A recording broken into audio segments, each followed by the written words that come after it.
La construction de puits et l'approvisionnement en eau potable sont une priorité pour toutes les communautés qui espèrent réduire le nombre d'enfants qui tombent malades et meurent même par manque d'hygiène et d'eau potable.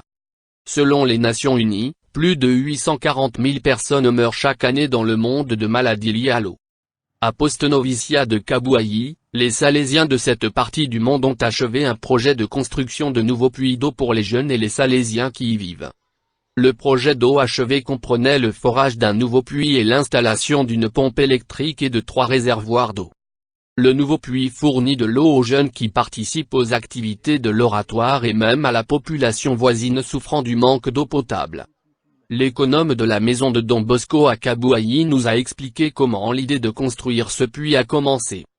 Premièrement, il nous dit que cette source d'eau potable servait les jeunes Salésiens qui vivent dans cette maison, et deuxièmement, elle sert les jeunes qui fréquentent l'endroit pour le service de l'oratoire.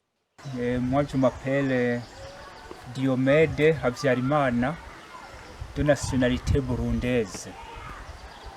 Je suis ici à Muhanga depuis 11 ans.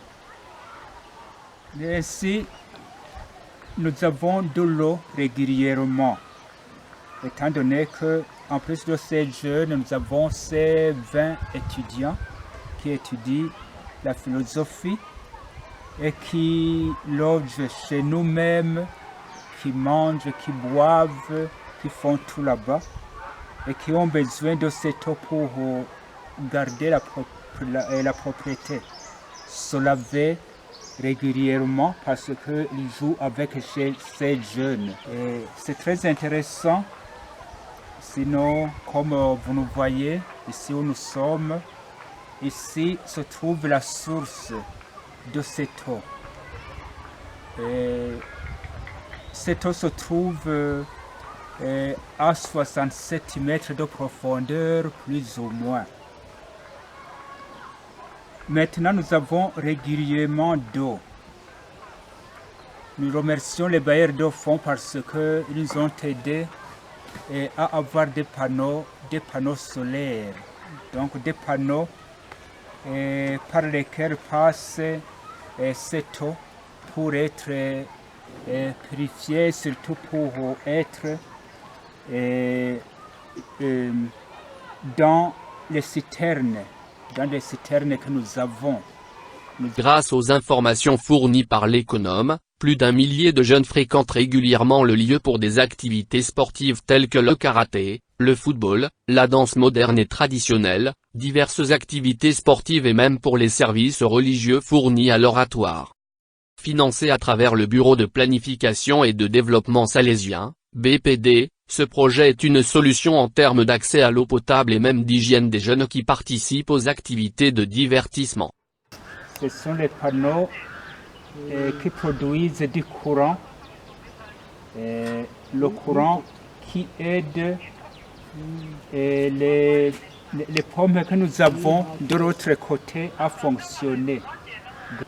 Alors jusqu'à présent, ces deux appareils fonctionnent bien. Et puisque la fois passée, on a dû remplacer les panneaux solaires qui avaient été volés depuis quelques mois, depuis même 1 année, 2 ans, par des voleurs. Alors maintenant, ça fonctionne bien parce que tout est en place. Et nous en sommes très contents. Et encore une fois, nous remercions les bailleurs de fonds qui ont fait tout leur possible pour nous y aider. Puis aussi, le courant nous consomme beaucoup. Le courant des Wassa, ancien électrogaz, ça nous consomme beaucoup, plus de 400 000 par mois.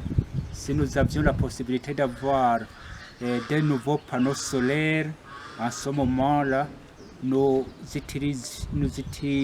pourrions utiliser cette somme pour nourrir les jeunes les plus défavorisés, les plus nécessités, comme il y en a beaucoup dans notre maison, et puis aussi pour l'encadrement de ces jeunes dans le système préventif et éducatif.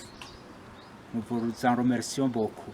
La maison Poste-Novicia de Don Bosco occupe un espace important qui abrite le logement, la salle polyvalente, les cours, les différents bâtiments de différents services et même la chapelle Marie Auxiliatrice qui même servit la population locale qui est venue pour la messe.